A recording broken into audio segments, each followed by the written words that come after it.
now we are on the second floor of the UC Center, and here I have Jackie. Jackie Lukasic. And Jackie, tell us a little bit about yourself and why you're here today. Well, I'm one of the 2 featured quilters at the show this year. I've been honored to do that, and so basically what we do is represent the body of work that we've done through our quilting. I don't know if you'd call it a career, the love of quilting, let me say that. And I started quilting probably in the early 1970s, though not very seriously. I got more into it back in the probably mid-80s. And I just find it's my way of relaxation. It's a great way to spend these Montana winters, and I love fabric. I understand that you like to do antique fabrics. I like the reproductions. I started, both of my grandmothers quilted, and I, through the years, found that I loved the old quilts. I loved the period from the mid-1800s on up to the very early 1900s. And now there's a wonderful world out there of reproduction fabrics from those periods. So I, everywhere I travel, try to gather fabrics from those periods for my stash, and then I've got a ready-made realm to work with when I get the urge. That sounds great. Now, we haven't viewed your quilts yet, but we will in a few minutes. And why don't you tell our viewers a little bit, about getting started and everything? Well, in the early 70s, you mean about making a quilt? Yes, making a quilt. Oh, making a quilt. Well, basically, you find either fabric you love or pattern that you love, and then you work from one or the other. And there are many quilt stores. They have classes. There are all kinds of people who are willing to share their knowledge to help you get started or to work out a problem if you come across one. It's a great world, wonderful people in the world of quilting. Now, do you keep a stash? Oh, absolutely. I think every quilter has a stash. As a rule, if I find a piece of fabric I like, unless I know it's going to be the mainstay in a quilt, I don't buy much more than a third of a yard at a time, because I really like the scrappy quilts. And you can put a lot of things together, and they don't have to be perfectly matched. In fact, sometimes I think it's better if they're not, then they're more interesting that way, I think. So do you, now I know when my grandmother did quilting, she did it on an old Singer pump machine, and so do you, I know you probably don't do that, but do you do any hand quilting, or do you do? I love the handwork. I'm starting to be plagued with some carpal tunnel problems, so I'm not able, I can piece still, but the hand quilting is giving me a lot of trouble anymore. My hand gets too numb. I have one quilt here that is totally hand-pieced, totally hand-quilted. Several of my tops have been hand-pieced, but a lot of them have been machine-quilted, just simply because I'm having trouble with my hand. Now, do you quilt just on a regular machine, or do you quilt on a quilt machine? Well, no. When I have a quilt piece quilted by someone else, they do it on a long arm machine. But if I'm hand quilting, I do mine in a hoop. Well, Jackie, it's been great, and good luck in the show, and it's been just a joy, to be here today. Well, it's going to be a lot of fun, I hope, for everybody. Thank you. Okay, thank you. And here we have Myrna and Myrna Nyberg. Myrna Nyberg, and you've got a big display. You got beautiful quilts back here. It looks like you really went all out with down on the farm. Yes, this one over here both of these would have been more down on the farm, but they've already been entered in the quilt show, so they couldn't be entered again. So we have this display. That's a beautiful display. Now you are being honored as one of the featured quilters of this show.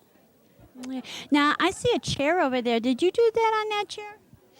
No, I didn't. Oh, okay. I just wondered. Okay. But that's a good idea. Mm-hmm. Okay. So, why don't you just talk a little bit about some of the stuff that you have on the table and how you got started and, whatever you think our viewers would like to know about quilting.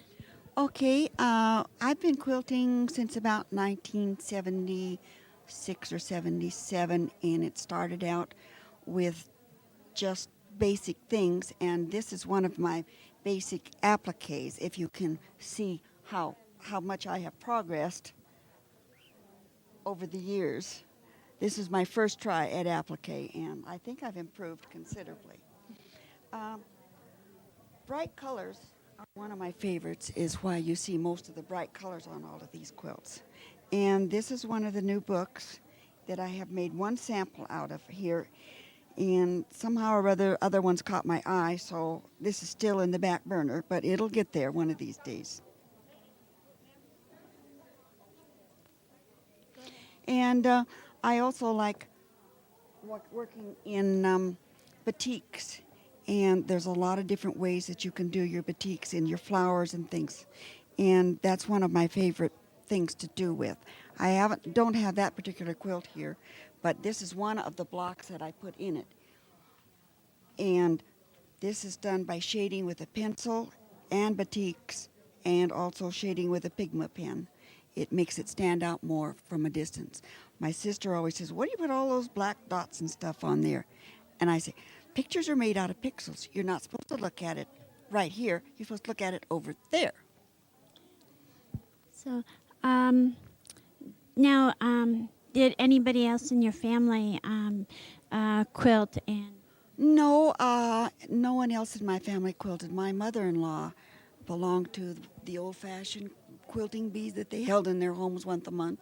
And that was my first exposure. My grandmother crocheted afghans and crocheted things like that, but I'm the first one to quilt in our family. we've got a beautiful display, and you even got hummingbirds. I don't see any bluebirds, though. I haven't found a good picture of bluebirds yet. That there might be one in this particular book.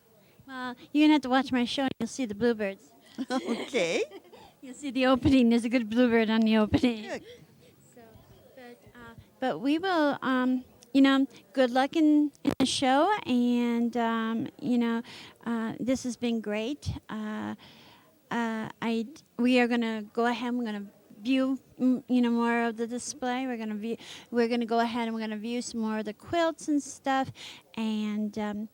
Okay, and here's Penny Copps, and Copps, tell us a little bit. You're a vendor, but also you are in the Quilt Guild. That's right. I'm from Seeley Lake, Montana. Our store name is Deer Country Quilts, and we're featured as one of the top 10 stores in North America this year. So we're really excited about that. What I really wanted to mention is our Quilt Guild, which is Quilters of the Tamarack, holds an annual show the third week end of July. I think I have that down, the 16th and 17th this year. It's a Friday and a Saturday. It's a great show. We usually have around 1,000 people coming to town. For women that are interested, who might have a husband that's not as interested, there's also a gun show that weekend, so you can make it a family outing. And we just invite you all to come. Okay, Penny. So we'll be hearing from you a little bit, and watch the message board. It'll be up on the message board and all in detail. So Penny, thanks a lot, and good luck in the show. Thank you, and thank you for this opportunity. We'll be seeing you. Like it says right now, we're just going to sign off. We're going to show you some more quilts.